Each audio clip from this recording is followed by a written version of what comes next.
저는 300명일 때부터 수익화가 됐어요. 한평생 경력이 이커머스를 했던 사람이기 때문에 AI 자동화는 저는 그냥 막연한 환상 갖고 있진 않아요. 내가 하고 싶은 얘기가 아니라 고객이 듣고 싶은 얘기들을 하는 방법에 대해서는 못했죠, 혼자서. 근데 지금 혼자서 좀 가능한 수준이 된 것 같긴 해요. 이커머스를 하는 분들한테 AI를 통해서 도움을 드리고 싶다는 게 목표고 1000개, 2000개, 10,000개 뭐 분석이 너무 빠르게 되니까 이게 바로 고객의 여정이나 고객의 니즈를 분석한 작업 중에 하나거든요. 네, 안녕하세요. 세일즈 캐스트의 고상혁입니다. 그리고 네. 오늘 스튜디오에 이룬님 모셨습니다. 반갑습니다, 아, 이룬님. 네네, 반갑습니다. 네, 아, 초대해 주셔서 너무 감사해요. 또 이렇게 좋은 자리에. 저는 그 인공지능 한의롬이라고 해서 그 AI랑 이커머스 비즈니스를 소개해드리고 그걸 도와드리는 그런 유튜브를 하고 있고요.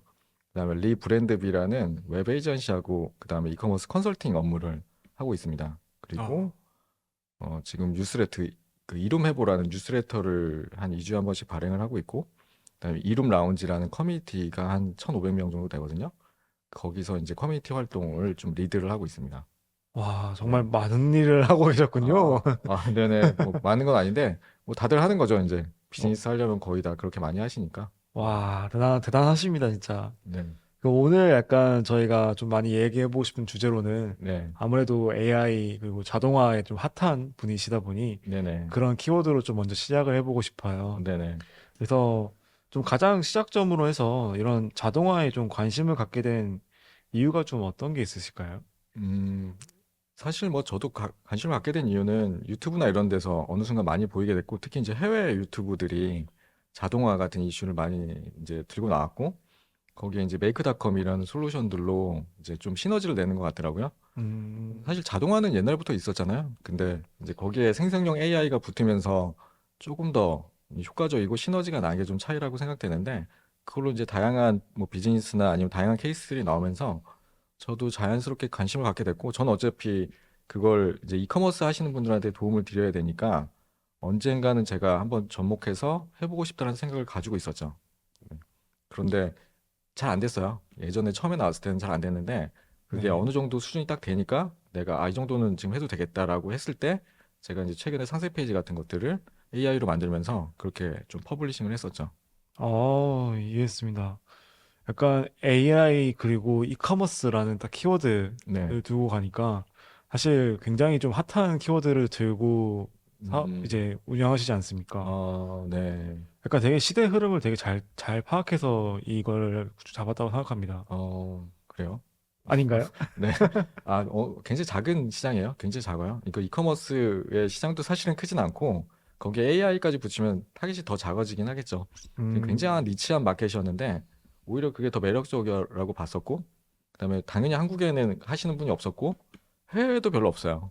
네. 해외에도 벤치마킹 할 만한 데가 거의 없어서 그냥 제 한평생 경력이 이커머스를 했던 사람이기 때문에 거기에 음, AI가 관심을 가지면서 그냥 같이 좀 접목을 시켜본 거죠. 그래서 진행이 된 건데 뭐 아직 갈 길도 멀고 그다음에 오디언스가 그렇게 많진 않아요. 대신에 많지 않지만 비즈니스가 안 된다고 생각하진 않고 오히려 그래서 더 단단하다고는 생각합니다. 아, 그래서 실제로 구독자도 지금 몇 명이죠? 지금 한 2만 3천 명 정도 되죠. 근데 그 2만 3천 명이라는 구독자가 엄청 많은 숫자는 아닐 수 있지만 네네. 비즈니스 하기에는 충분한 숫자다라고 말씀을. 네네. 그 얼마 전에 유튜브에서 공식으로 초대해가지고 진짜요? 네, 그 어떤 뭐 있잖아요. 그 뭐 그런 연말 파티 이런 데 가신 네, 거예요? 그런데 보시면 막 되게 화려한 데 아시죠? 막 네. 거기 막 건물 1층에서부터 가이드가 나와가지고 진짜요? 이렇게 오셨나 그러면서 뭐 밖에서부터 안내를 해주는 그런 데 우와. 갔는데 거기 이제 또 이렇게 앉아 있더라고요. 그래서 뭐 또 가가지고 막 아는 척 막 했죠. 뭐 해가지고 딱 했더니 알고 봤더니 여기 앞에 앉아 계신 분이 40만 명, 여기 앉아 계신 분 160만 명, 오빠도 엑셀이라는 분이 계시고 오빠도 엑셀 여기 맞아요. 편집하는 여자라는 그 네. 분인데 이분 그뭐 이렇게 어마어마하신 분들이 있으니까 그 2만 명은 사실은 이분들한테는 뭐 그냥 아주 미미한 채널인데 근데 말씀하신 대로 저는 300명일 때부터 수익화가 됐어요. 음, 그러니까 그 140만 명, 40만 명의 비즈니스도 굉장히 재밌지만 이렇게 니치한 곳에서 오히려 단단하게 펜을 만들어 나가는 과정을 훨씬 더 관심이 있었고 그렇게 한번 접근을 해본 거죠, 저는. 대단하십니다. 이거 네. 저희 약간 채널과 좀 유튜브 관련 사업화 된 내용은 한번 조금 이따가 자세하게 네네. 좀 풀어볼게요. 네네. 그러면은 좀 이제 자동화를 이제 많이 좀 이제 홍보하고 네, 이런 것들을 알리는 역할을 하지 않습니까? 네네, 이런 것들이 좀 거시적으로 좀 얘기를 해봤을 때 네. 이런 게 좀 일상에서 좀 어떠한 변화를 좀 가져왔다고 생각하세요? 일반인들이 봤을 때 일상은 뭐 그렇게 변했을까요? 아직은 시기상조인 것 같고, 네. 그냥 이제 저희처럼 소규모 비즈니스를 하시는 분들, 좀 인건비가 좀 절약이 돼야 되는 분들, 그 다음에 내 머릿속에 뭔가 예전에는 만들려면 이거 하기 힘들었는데 뭐 외주주기도 좀 번거롭고 막 이런 생각이 좀 머릿속에 있던 것들을 좀 현실화시킬 수 있는 부분들이 조금 더 가까워진 거고, 뭐 아, 드라마틱하게 우리 삶이 바뀌거나 뭐 윤택해지거나는 아직 조금 더 있어야 되지 않을까요? 뭐 AI 아, 자동화는 저는 그냥 막연한 환상 갖고 있진 않아요. 뭐 이미 자동화라는 그런 팩터는 예전부터 있었고 거기에 생성형 AI가 조금 접목이 돼서 좀 관심이 많이 가는데, 많은 분들이 지금 보시면 자동화라는 그런 키워드도 되게 매력적이잖아요. 근데 AI라는 앞에 붙으니까 되게 많은 게 된다고 생각하시고 되게 쉽고 빠르게 된다고 생각을 하는데, 약간 그런 수준은 아니죠. 아직은 안 되는 것도 많고 아직 걸음마 단계라고 생각해요. 저는. 그러면은 뭐 사실 뭐 준비한 뭐 질문에서 좀 네, 말씀을 좀 해보면은 네, 근데 일상의 큰 변화보다는 이제 우리가 실제적인 업무 환경이 좀 많이 네, 네. 바뀌었다로 이해를 했습니다. 그러면은 이렇게 AI나 뭐 자동화 이런 부분들을 했을 때 어, 실제 그럼 작업 환경에서는 좀 어떤 변화들이 좀 있었는지. 작업 환경이요. 네. 저도 비즈니스를 하고 있으니까 뭐 실행학교라는 그런 그 온라인 강의를 하는 오프라인 강의를 하는 그런 지금 비즈니스를 하고 있는데, 거기도 인터랙션도 많고 그다음에 처리해야 될 건들이 되게 많거든요. 그러면 예를 들면 수강생도 갑자기 몰리는 경우도 있고, 또 그걸 또 관리를 좀 해야 되고, 이런 것들을 또 머릿속에서 필요한 어떤 자동화에 대한 생각들은 되게 편하게 자동화를 하게끔 됐어요. 뭐 접수가 됐을 때 자동으로 안내 메일이 가고 문자를 보내고, 거기서 회신을 받으면 또 어떤 인터랙션을 주고, 또 뭐 단계별로 언제 메일이 자동으로 나가고, 그다음 언제 후기를 자동으로 받고, 후기를 받으면 어떤 피드백을 드리고, 음, 커뮤니티 어떻게 조인을 자동으로 시키고, 자동으로 시키면 또 커뮤니티 안에서 어떻게 또 이렇게 인터랙션을 주는 행위들, 이런 것들이 예전에는 못했죠, 혼자선. 근데 지금 혼자서 좀 가능한 수준이 된 것 같긴 해요. 그러니까 어떻게 보면 뭐 사업적으로 놓고 봤을 때 네, 약간 이제 사람이 원래 조금씩 이제 투입이 됐던 그런 영역들이 네, 이제 좀 자동화가 되긴 했지만 네. 이게 완전히 뭐 일상의 큰 변화까지는 아직은 아니다. 네, 그 이커머스 쪽을 제가 팩터별로 나눠가지고 얼만큼 AI가 접목이 됐느냐라고 발표를 많이 하고 있는데, 쉽게 말하면 오퍼레이션, 그러니까 약간 운영 음, 업무가 필요한 부분들은 빠르게 대처가 가능하고, 실제 논리적 사고나 아니면 창의적 사고가 필요한 어떤 추론이 필요한 부분들은 가장 늦게 자동화나 아니면 AI가 접목이 되고 있거든요. 네, 어쩔 수 없는데, 그래서 그 이커머스 부분도 지금 CS나 이런 쪽은 많이 바뀌었어요. 그 챗봇 맞아요. 같은 게 해외에는 거의 많이 대체를 했고 우리나라는 많이 대체가 안 됐지만, 그런 쪽으로 빠르게 대처를 할 수 있는 부분들은 오퍼레이션 부분들, 이렇게 운영 업무들은 빠르게 대처가 가능한 것 같아요. 대신에 앞단에 이제 제품을 소싱하고, 그 다음에 그거를 재발주를 하고 프라이싱을 매기고, 그 다음에 그걸 전략적으로 커뮤니케이션 할 수 있는 상세 페이지를 만들고, 이런 것들은 사실 자동화만으로는 안 돼요.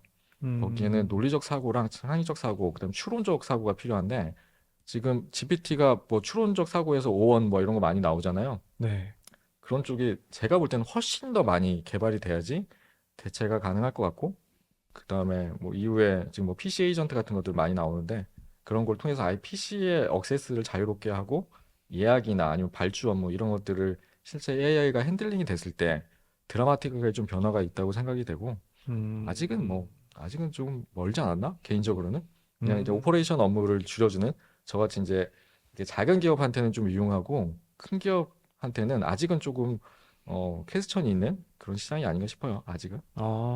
여기서 그 이론님이 그 책을 언급해 주셨어요. 네네. 네, 송기령 교수님의 호명사회. 네네네. 이 부분도 좀 같이 설명을 좀 해줄 수 있겠습니까? 네네. 그분은 이제 AI가 많이 대체를 하고 할 거라고 생각이 되고, 그 결국에는 사람이 인정을 받을 수 있는 부분은 교회라는 말을 썼는데, 저는 그 말이 되게 좋더라고요. 조회, 조예. 그러니까 조예. 조예가 깊다라는 말 많이 하잖아요.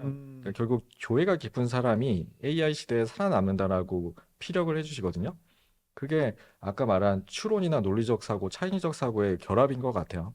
그래서 결국엔 내가 어떻게 조예가 깊은 사람이 되느냐가 그 AI 시대에 가장 중요한 게 아닌가 싶고, 그다음에 송기룡 교수님이 두 번째 얘기하는 게 AI가 그 시간을 많이 줄여줄 것이다. 그 남는 시간은 고객과의 관계에 모든 걸 쓰는 게 가장 바람직할 것이다라고 얘기를 해요. 그러니까 실제로 오퍼레이션이 많이 줄고 내가 남는 시간을 여가로 활용하라고 하진 않고 오히려 그거를 고객의 관계, 릴레이션십 빌딩, 터치, 뭐 어떤 세일즈의 영업 이런 걸로 훨씬 더 고객하고 가까워지는 게 이 AI 시대에 훨씬 더 중요하다라는 얘기를 했는데 저는 되게 많이 와닿았어요. 그런 얘기가. 그래서 저 역시도 만약에 AI를 통해서 업무 효율이 많이 발생이 되고 한 나머지 시간은 고객한테 좀 더 가까워지는 게 더 나은 방향이 아닌가라는 생각이 듭니다. 아, 너무 좋은 말씀입니다. 이게 그냥 쉽게 정리해 보면은 사실 뭐 자동화나 이런 부분들은 우리가 원래 위임을 할 수 있었던 어떻게 보면 오퍼레이션 같은 부분들이 사실 자동화가 빨리 되고 있지만 네, 그런 부분들을 넘어서 우리가 인간이 계속해서 봐야 되는 부분들은 말씀하셨던 조예와 네, 같이 우리가 판단을 해야 되는 부분들인 네, 거고, 그리고 더 우리가 자동화를 통해서 시간을 벌 수 있다라고 하면은 그런 부분들은 이제 사업의 본질에 가까운 고객을 만나고 고객에 더 집중하고 이런 부분들에 써야 된다는 네, 걸로 이해가 되네요. 네, 네. 그래서 저는 그 부분이 좀 인상 깊었어요.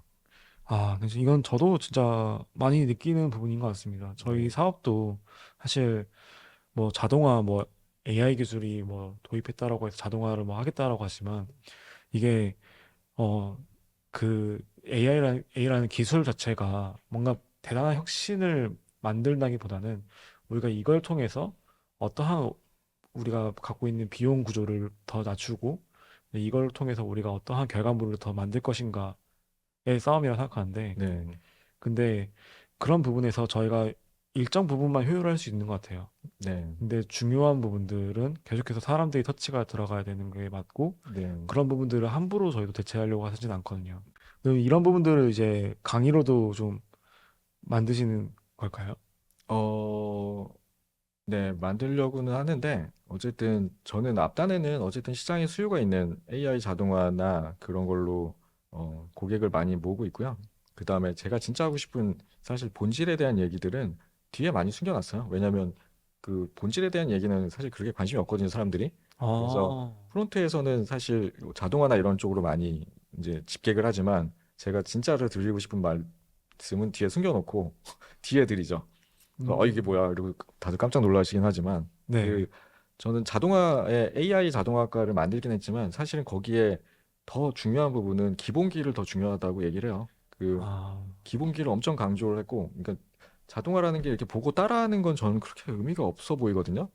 따라하는 거 엄청 좋아하시긴 하고 뭔가 신기해서 막 결과를 많이 보시려고 하는데 정말 중요한 건 내가 필요할 때 만드는 능력인데 그건 정말 음, 기본기가만 있으면 되거든요.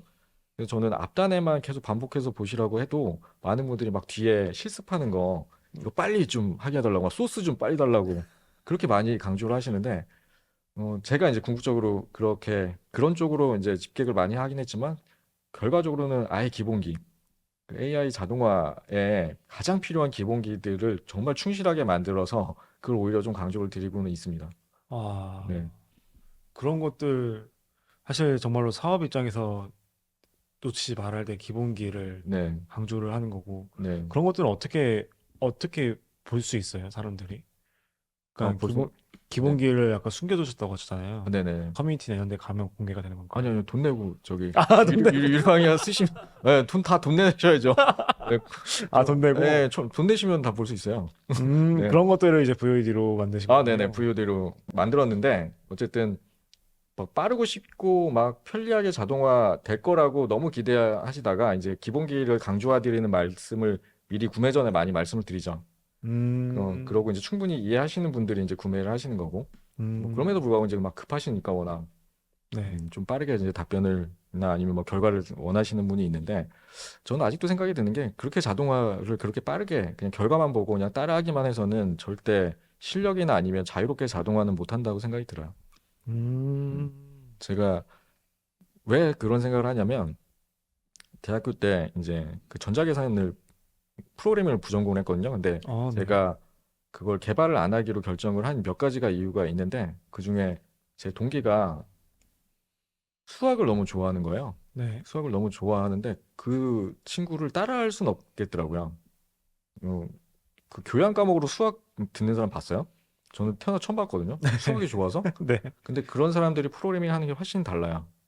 그래서 음, 제가 어렸을 때 아, 내가 프로그래밍을 하면 안 되겠구나 생각하고 거의 그쪽으로 가진 않았지만 그때 기본기를 엄청 배웠거든요. 정말 대학교는 처음에 가면 그 조이오비 C라는 그 원서 하나 이만한 두꺼운 책으로 기본기만 몇 년 동안 알려주는 그 예전에는 다 그렇게 알려줬거든요. 맞아요, 맞아요. 근데 그게 엄청 지루하고 정말 힘들고 하지만 결국 그게 쌓여가지고 응용을 할 수가 있게 되더라고요. 아, 그래서 저는 어렸을 때 이렇게 배운 거, 그 다음에 직장 생활하면서 온더잡 트레이닝 한 그 방식을 그대로 생각하면서 그거를 많은 분들한테 알려드리려고 노력을 하죠. 정말 진심을 다해서 알려드리려고 노력을 하는 커리큘럼이긴 하고 그걸 통해서 또 이제 좋은 결과를 보시는 분들한테 좀 보람을 느끼고는 있습니다. 너무 공감됩니다. 네, 저도 예를 들어서, 저도 저는 경영학과 나왔는데, 네, 그 피터 네, 드러커의 뭐 원서 이런 것들 막 있잖아요. 막 네네, 그런 것들을 1학년 때 배우잖아요. 네네, 근데 그때는 이게 너무 지루했거든요. 맞아요. 그래서 그때 했던 말들이 아무것도 기억이 안 나요. 음, 근데 사업을 해보니까 그때 했던 내용들을 제가 다시 읽고 있더라고요. 어, 그때 이분이 이런 말씀 했는데 이러면서 어, 다시 읽고 있더라고요. 근데 이게 진짜 기본이고 기본인데 그 기본을 제가 정말로 우리가 놓치지 말아야 될 부분인데 네, 놓치고 있었구나. 네, 그러니까 다시 돌아가서 배우고 있더라고요. 네네. 진짜 왜 그 기본기를 강조했는지 너무 잘 알 것 같습니다. 네. 그래서 AI라는 것도 그렇고, 뭐 이커머스라는 것도 그렇고, 비즈니스도 그렇고, 쉽고 빠르고, 뭐 그런 결과들을 나올 수 있는 게 있을까요? 저는 모르겠어요. 저는 음, 절대 그렇게 빠른 방법은 없다고 생각이 들어요. 근데 이커머스에는 한국에서 몇 년 동안 빠르고 쉽게, 그다음에 많은 돈을 벌 수 있다라는 그런 학습과 교육이 너무 일반화돼 있고, 맞아요. 또 어떤 그런 마켓플레이스 같은 데서도 그냥 입점만 하면 트래픽이 발생이 되고 막 뭔가 매출이 발생이 되는 듯한 그런 모습들을 많이 보여줬기 때문에 그래서 너무 쉽게 뭔가 돈을 벌려고 하시는 분들이나 아니면 빠른 결과를 보고 싶어 하시는 분들이 너무 많다는 걸 알아서 오히려 저는 좀 반대로 가려고 했던 거죠. 그게 음, 맞는 방법인지 아니면 정말 고객들이 원하는 길인지는 모르겠습니다만 뭐 저 역시는 회사에서 20년 동안 그런 식으로 일을 해왔고 그게 맞다고 배웠으니까 그거를 많은 분들한테 알려드리려고 노력은 하고 있는 그런 타이밍이긴 해요. 정말로 뭐 저희 핫한 주제를 갖고 이야기를 하고 있지만, 근데 이룬님은 시장에서 말하는 방식과는 다른 방식으로 어떻게 보면 사업의 본질과 가까운 이야기를 더 집중해서 이야기를 하시는 거네요. 네네. 그렇게 하는 과정이 네. 사실 마음 먹는 것보다 더 어려운 것들은 사실 이게 반응이 이렇게 안 좋거나 그래서 좀 좌절할 수 있잖아요. 네네. 근데 그런 것들을 꼭 이제 하게 만드는 그런 뭐랄까요? 노력이랄까요? 그게 어, 너무 멋있습니다. 그 뭐랄까 그뭐 여러 가지도 있겠죠. 그게 이제 저의 니치라고 생각을 하고 그냥 어차피 다른 분들 하시는 그런 방법을 제가 쫓아가도 어차피 경쟁력이 없다라는 걸 잘 알고 있고 그다음에 제가 해왔던 방식이나 이런 것들이 오히려 더 니치하다라는 걸 알아서 그쪽을 원하시는 분들도 곧 꼭 있을 거라고 생각을 했던 거죠. 근데 음, 실제로 또 다는 아니지만 그래도 좋아해 주시는 분도 계시고 그다음에 저를 응원해 주시는 분들도 계시고 하니까 그래도 1년 전보다는 많이 좋아졌어요. 그 내일도 음, 오프라인 모임을 하는데 또 많은 분들이 오셔서 또 같이 이야기도 할 수 있는 자리도 됐고 그다음에 제가 어떤 걸 좀 이렇게 기획을 했을 때 같이 피드백 주실 분들이 이제는 많이 생겼고 그러니까 너무 좋아졌죠, 사실은. 맞아요. 저 네. 그때도 한번 갔었잖아요. 그 네, 네. 이론 라운지 네, 갔었는데 네.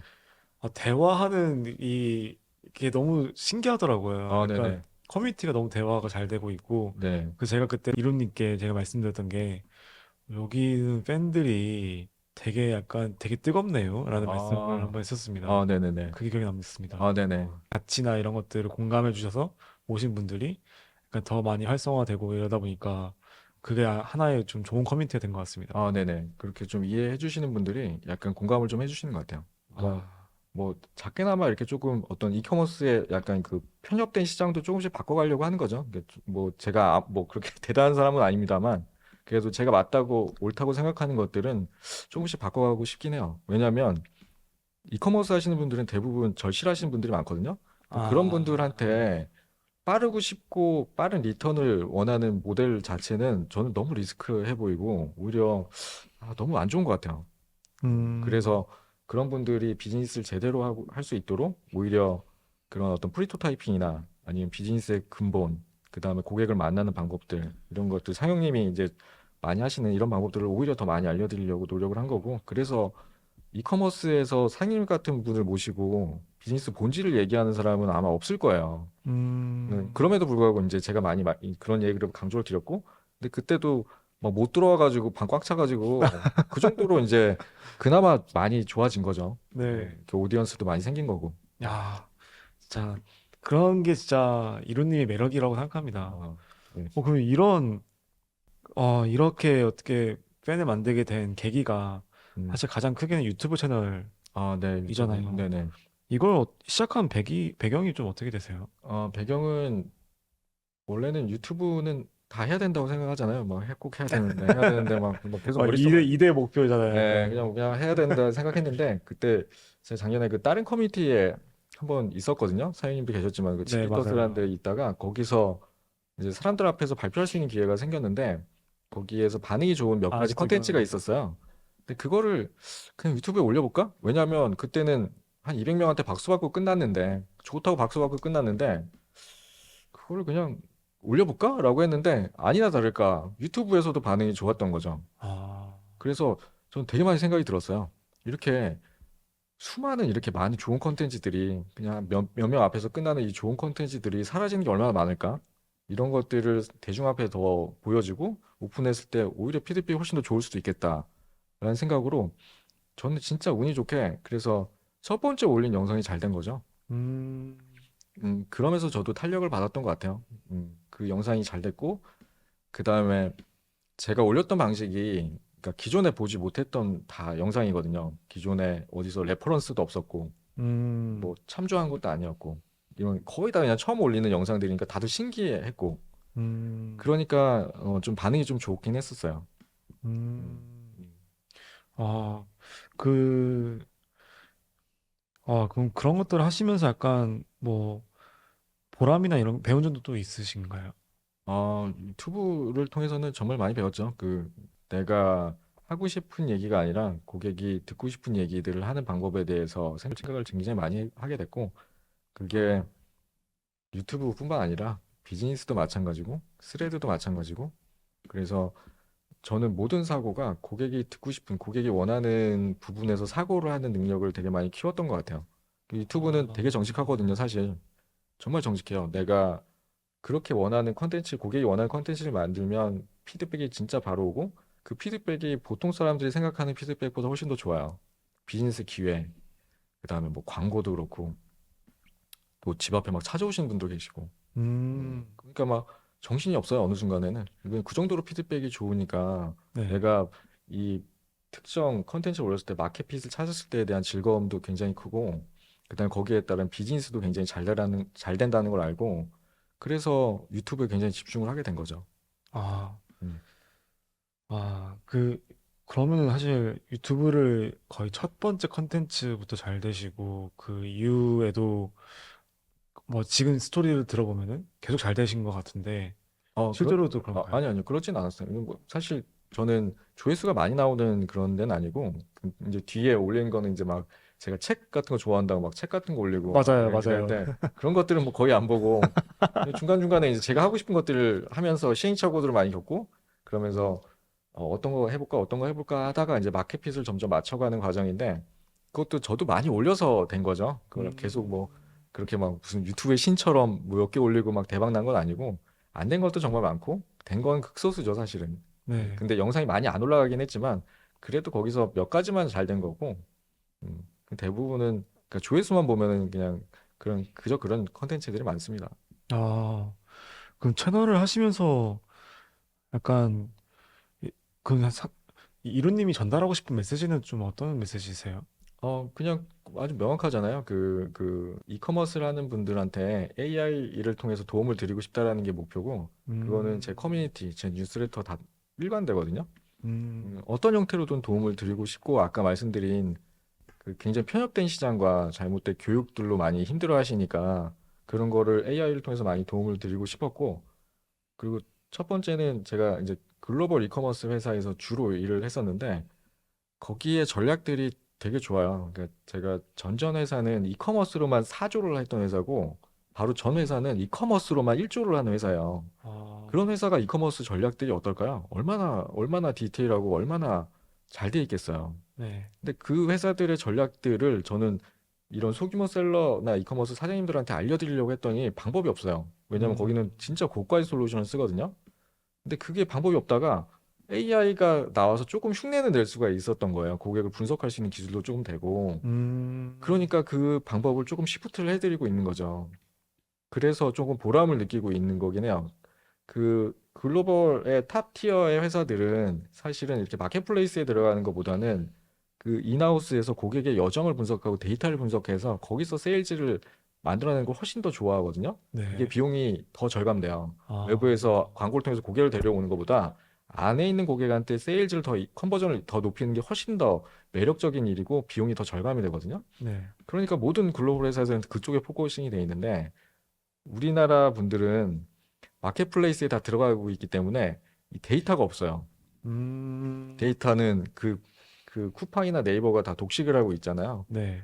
대신에 우리는 판매 데이터밖에 없고 네. 고객에 대한 데이터를 하나를 안 주잖아요. 네. 그러니까 분석이 안 되죠, 기본적으로. 음, 그러니까 고객을 잘 모르니까 판매를 어떻게 할 수 있는지는 정확하게 모르는 거고 대부분 그래서 외부의 트래픽만 가져와야 되고 그다음에 그 알고리즘의 노출에 대한 그런 것만 계속 해킹을 해야 되고 맞아요. 막 그런 기술들만 그냥 연연한 거죠. 근데 음, 그게 영원하지가 않거든요. 러셀 브런슨도 2015년까지 구글의 그 알고리즘을 해킹해가지고 굉장히 재미를 봤다가 그 이후에 바뀌면서 굉장히 당황했다라는 그 마케팅 설계자의 책에 그 문구가 나오거든요. 대부분 그 알고리즘을 이렇게 뭔가 잘 이용해가지고 하는 거는 잠깐은 효과가 있는데 영원하진 않아요. 그 뒤엔 또 너무 힘들고. 그러니까 음, 그런 비즈니스 방식은 그렇게 뭐 나이스해 보이진 않고 그래서 내부에서 이커머스 했던 그런 전략들을 많은 분들한테 좀 알려드리려고 노력을 하고 있는데 그게 이제 딱 공교롭게 AI이기 때문에 조금 가능한 부분이고 그 앞으로 저 더 기대하고 있죠. AI가 나왔으니까 비용도 엄청 드라마틱하게 절감돼서 흉내 정도 내서 이렇게 할 수 있는 거고 앞으로는 더 좋아질 거니까 그런 걸로 와, 더 도움을 드리고 싶습니다. 이게 말씀을 정리해 보면은 이제 이 글로벌 커머스에서 하시던 방식이 이제 고객의 여정을 분석을 해서 거기에 맞는 이제 마케팅 전략을 실행하시는 건데 이게 AI를 통해서 흉내가 낼 수 있는 시대가 왔다로 네, 이해했어요. 네, 이게 말씀만 들으면 너무 좀 멋있는 말인데 네.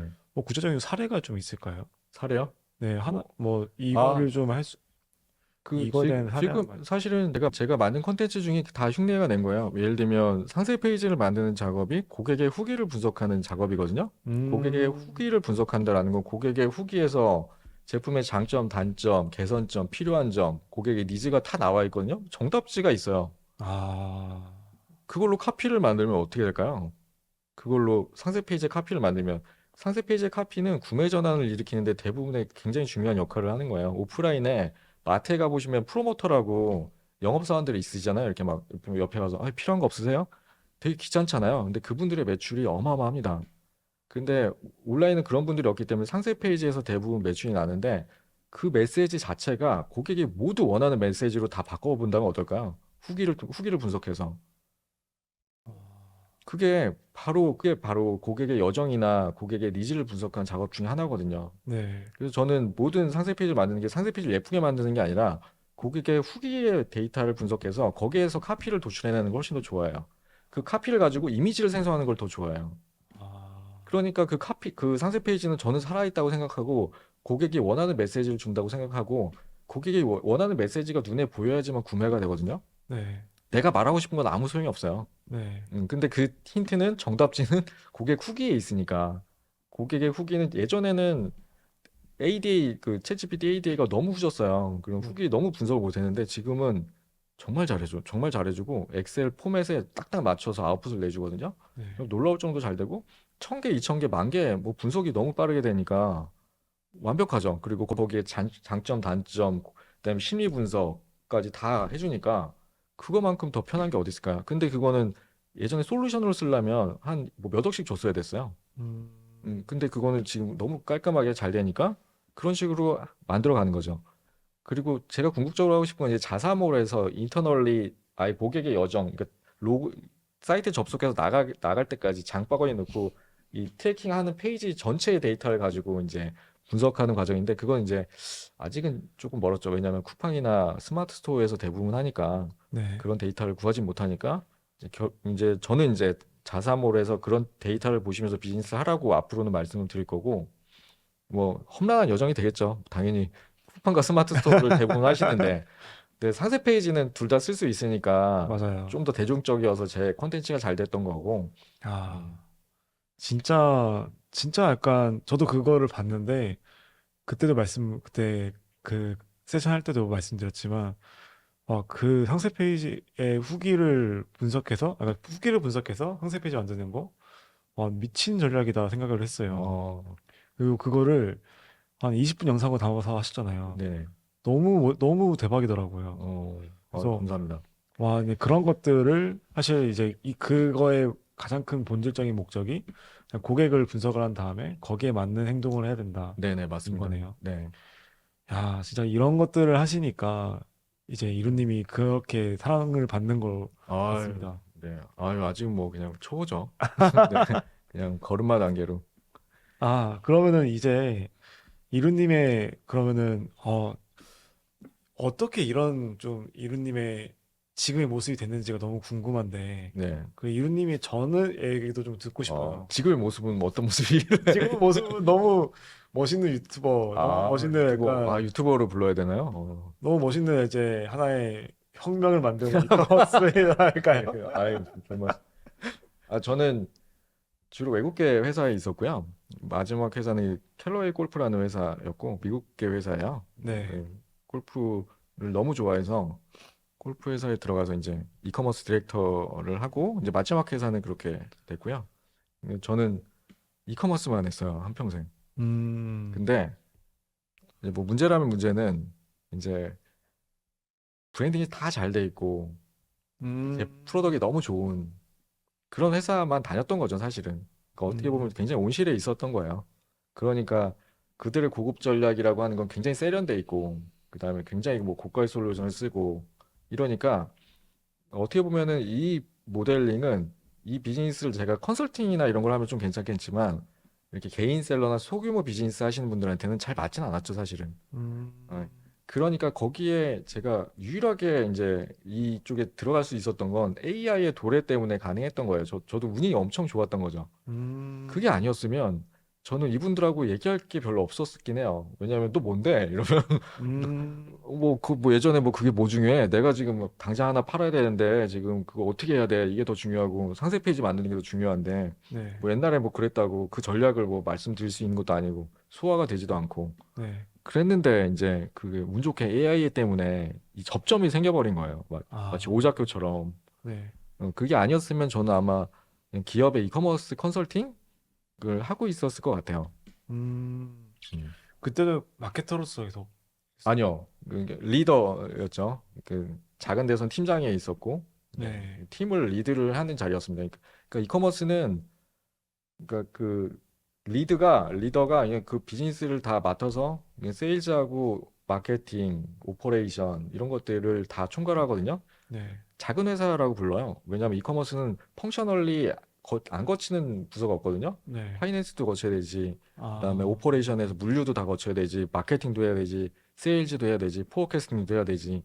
이러니까 되게 복잡해서 대부분 이커머스 하시는 사람들이 힘들어하세요. 음, 또 뭐 그렇게 지원해주는 회사도 있지만 안 해주는 회사도 많고, 그다음에 내부적으로 컴플렉이 엄청 심해요. 왜냐하면 네, 오프라인 하는 사람들한테는 온라인이 싫거든요. 아, 가격만 싸게 파는 애들, 뭐 내 밥그릇 뺏어가는 애들 이러니까. 그럼 저는 그걸 여쭙고 싶습니다. 약간 이제 이전에 회사를 다녔을 때는 네. 상무님이셨잖아요. 네네. 그리고 지금은 이루님으로 활동을 하고 있잖아요. 네네. 그 둘 사이의 변화가 좀 어떠셨는지가 좀 제가 궁금해요. 분명 제가 얘기 안 하는데. 그때 분명히 있을 거니까. 그 이제 완전 다르죠. 완전 다르고 사실은 진짜 이렇게 얘기하면 그렇지만 사실 완전 다른 사람이 됐어요. 아, 정말 다른 사람이 됐고 그 회사에서는 음, 일단 그 제 성격 자체가 지금 돌이켜봐요. 지금 저도 퇴사하고 알았거든요. 그러니까 아이디어는 많았어요. 아이디어는 많았지만 그거를 실행을 잘 못했던 타입이긴 해요. 그리고 실행을 못한 게 그 실행을 못한 이유조차도 내가 똑똑해서 리스크 관리를 했기 때문에 이미 망할 걸 미리 내가 캐치해서 안 했다고 자의하는 성격이었어요. 음, 근데 진짜 웃긴 게 뭐냐면 제가 퇴사하기 전까지 저는 실행력이 좋은 줄 알았어요.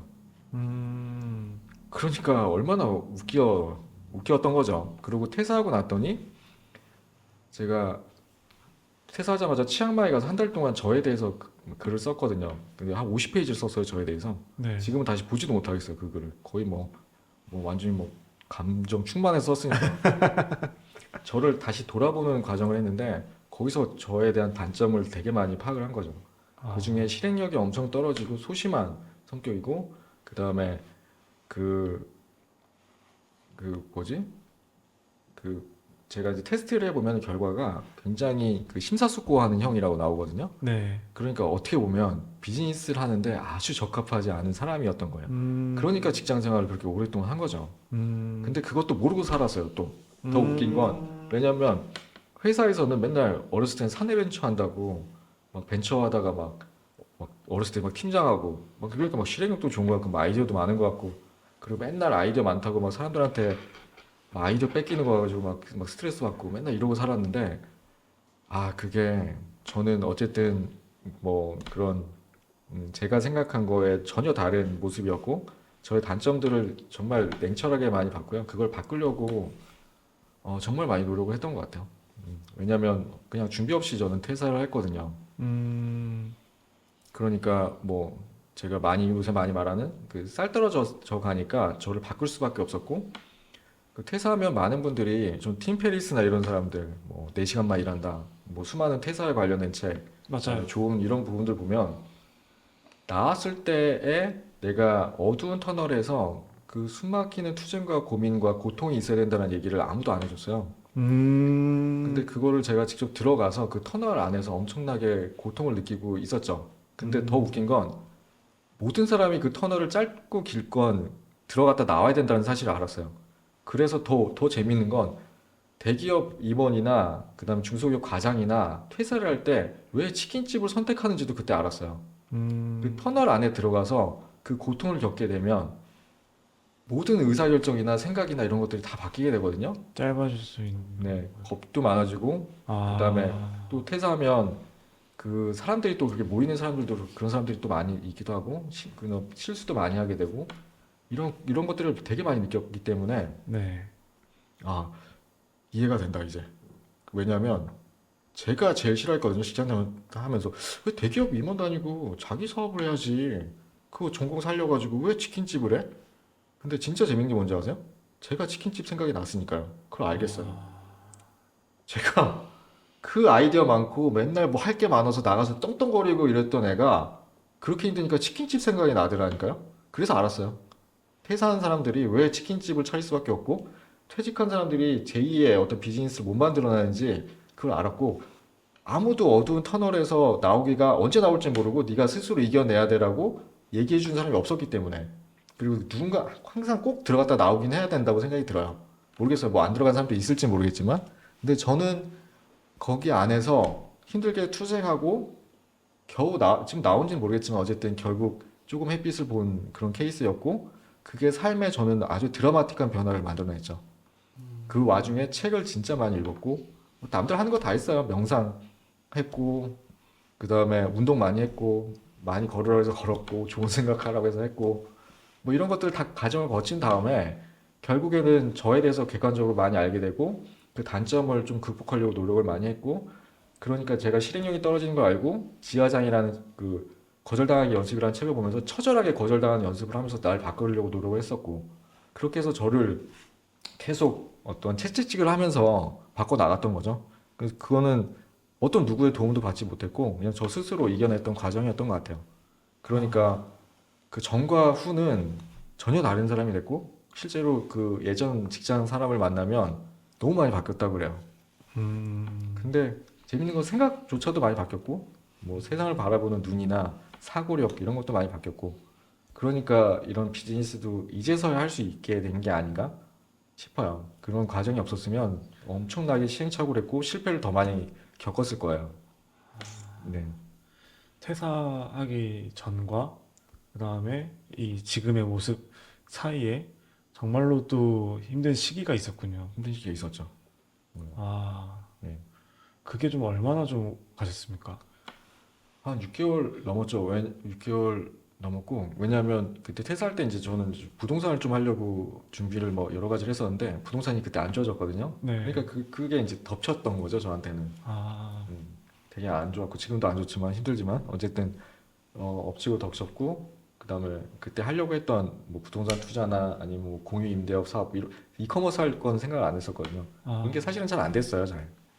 그러니까, 힘들었던 순간들이 있었죠. 그리고, 이렇게 뭐 아예 제가 안정적으로 뭔가 이렇게 뭘 준비하고 나온 게 아니잖아요. 그러니까 수익적인 부분도 분명히 있었고, 그다음에 뭐 아이도 있고 결혼도 했는데 그런 음, 점이 분명히 뭐 부담스러웠던 부분이 있었는데 결국 책에서는 그리고 많은 분들이 결국 사람은 스스로 답을 찾게 돼 있다라는 말을 믿고 그걸 많이 그냥 움직였던 것 같아요. 그리고 제가 스레드에도 그런 글을 올렸는데 어쨌든 준비 없이 나오는 거에 대해서 그렇게 두려움을 갖지 말고 누구든 답을 찾게 돼 있다라고 그렇게 답변을 많이 드리거든요. 저는 그게 맞는 것 같아요. 제가 IMF 때 그 종로를 지나가다가 그 종로에 그때 전파사 같은 게 이렇게 TV를 밖에 많이 틀어놨었거든요. 네. 근데 아직도 생각나요. 그 종로에 딱 지나가다가 그 종로에서 나오는 TV 화면이 퇴직자들에 대한 다큐멘터리가 나왔었어요. 근데 거기에 내용이 기원을 가는 그러니까 퇴직자들이 뭐 하나 IMF에서 그 정리해고 당하고 그런 사람들이 뭐 하나 이렇게 막 추적하는 그런 내용인데 사람들 다 기원을 받은 그런 장면이 나왔거든요. 그래서 보면서 결국 기원을 가야 되나? 사람들 퇴직하면? 저분들은 나중에 어떻게 될까? 진짜 궁금했는데 제가 기사를 다 찾아봐도 그런 사람들이 어디 뭐 변사체로 발견되거나 어디 뭐 너무 힘들어가지고 다 죽었다는 얘기는 없는 거 보면 다들 어쨌든 저는 자리를 다 찾아가셨다고 생각이 들었어요. 그러니까 음, 그런 생각 때문에 더 믿었죠. 그러니까 제가 어떤 형태로든 답을 찾을 거라는 확신은 좀 있었죠. 음, 시간이 좀 걸리더라도. 음. 근데 터널 들어가라는 건 몰랐으니까 그거는 엄청나게 좀 힘들었던 거. 아, 네, 그게 한 가지가 있었습니다. 와, 그러니까 지금 사실 이론님께서 하고 있는 비즈니스가 약간 더 진정성이 담기고 더 사람들에게 이제 더 조언이나 아니면 어, 전달하는 가치도 더 진심이 담겨서 얘기를 할 수 있는 게 어, 되지 않나 좀 싶네요. 네네. 아, 그래서 거기서도 어떤 본질을 좀 통찰을 하려고 하고, 그리고 사람들한테 정말 도움을 주는 게 어떻게 중요한지, 그리고 내가 돈보다 더 우선시 돼야 되는 게 뭔지, 음, 사람들한테 가치를 줘야 되는 게 뭔지, 이런 것들을 더 많이 배웠어요, 사실은. 그러니까 저는 제 앞에 돈이 우선순위는 없거든요. 그러니까 네. 돈이 하나도 저한테는 그렇게 중요하진 않아요. 근데 그것도 좀 웃기죠. 불과 1년 만에 돈 거리던 애가 갑자기 뭐 돈을 우선순위 안 둔다는 건 좀 웃긴데 그것도 그냥 미안한 얘기지만 책에서 처음에 그래야지 부자가 된다고 해서 그냥 믿고 한 거예요. 아, 뭐 저희가 뭐 자선 사왔거나 엄청 멋있어가지고 막 그런 건 아니었고 저 역시도 성공한 사람들이 그런 과정을 많이 밟았다고 하고 진정한 성공은 그래야지만 나온다고 하니까 그걸 따라서 한 거죠. 따라서 했을 뿐인데 그냥 그게 지금은 더 맞다고 생각하고 그리고 그래서 커뮤니티나 아니면 제가 비즈니스 할 때 진짜로 그게 다 담겨 있긴 해요. 제가 돈을 앞에 두지 않고 가치를 먼저 두고 더 진정성 있게 다가가려고 노력하는 게 그 제 컨텐츠죠. 그러한 과정들을 겪고 나니 지금의 목소리가 더 값진 것 같습니다. 저는 지금 아이템을 찾기까지 1년 동안 피벗을 8번을 했거든요. 근데 그때 뭐 온갖 멸시를 다 당했던 것 같아요. 그리고 너가 뭘 할 수 있어? 약간 이런 핀잔도 되게 많이 듣고 그 사실 뭐 이게 쉬운 일들이 아니잖아요. 사실 책에서 말하는 것들도 항상 이제 그렇게 낙관적인 미래가 있던 것도 아니었고 그런 것들을 근데 제가 그냥 한 가지 남들보다 잘했던 거는 낙관적인 미래가 올 것이다라는 확신을 음. 그냥 근거 없는 확신을 갖고 그냥 제가 조금 더 한 번 더 했던 것들 이 유일한 차이점이지 않나 아, 싶습니다. 네. 근데 그렇게 뭐 이런이도 그런 과정들로 있었으니까 지금의 이런이 있습니다. 아, 그렇다고 뭐 성공한 건 아닌데. 약간 더 올라갈 예, 때 약간 맞죠. 대기업 회장님이 나중에 이렇게 회고하듯이 하면 멋있는데요. 막 아무것도 아닌데 그냥 뭐 이렇게 뭐 이런 것처럼 얘기하는 것도 좀 웃기네요. 아 그럼 마지막으로 앞으로 목표 한 번만 더 정리해 주세요. 아, 사실은 많은 분들이 질문하시는데 저는 목표는 없어요. 그냥 음, 방향만 있고요. 목표라는 게 의미가 없다라고 제가 한 얘기는 아니고 얼마 전에 롱블랙 컨퍼런스 갔다 왔는데 아 거기에 시몬스 부사장님이 되게 어리신데 맞아요. 아세요? 몰라요. 그분이 자기는 회사에 목표를 두지 않는다. 그 방향만 있을 뿐이다라고 얘기하는데 멋있게 말하네요. 네. 그 말이 이해가 돼요. 왜냐하면 환경은 너무 빠르게 변하고 1년 목표가 어떤 의미가 있는지 모르겠다고 본인은 이제 그런 식으로 얘기했는데 그런 큰 회사도 목표를 잡는 게 어려운데 저처럼 작은 회사가 어떤 목표를 갖고 움직이느냐는 참 좀 넌센스이긴 했고 그다음에 제가 퇴사하고 다짐했던 거 하나는 그 까르페 디엠이라고 제가 오늘을 충실히 살자라는 거를 이제 몸에도 새기고 했는데 그런 마인드로 살아가고 있어요. 오늘을 굉장히 충실하게 사는 게 훨씬 더 중요하고 내일의 목표를 그렇게 연연하지 말자라는 의미로 살고 있긴 해요. 대신에 그냥 그 제가 해야 되는 방향은 이게 정해놓고 있죠. AI를 통해서 이커머스 하는 분들한테 도움을 주자라는 거 하나랑 그 다음에 그렇게 시니어분들 제가 시니어기도 하고 그 마음을 많이 이해하니까 그런 분들의 도움을 주고 싶다 이런 이 딱 두 가지 정도만 가지고 방향을 잡고 그 다음에 비즈니스를 하고 있습니다. 마지막으로 인사 한마디만 해주십시오. 아, 네. 어떤 인사요? 오늘 소감 한번 아, 한마디만 해주세요. 오늘 아무튼 뭐 이렇게 진솔한 대화 이끌어 주셔서 너무 감사드리고요.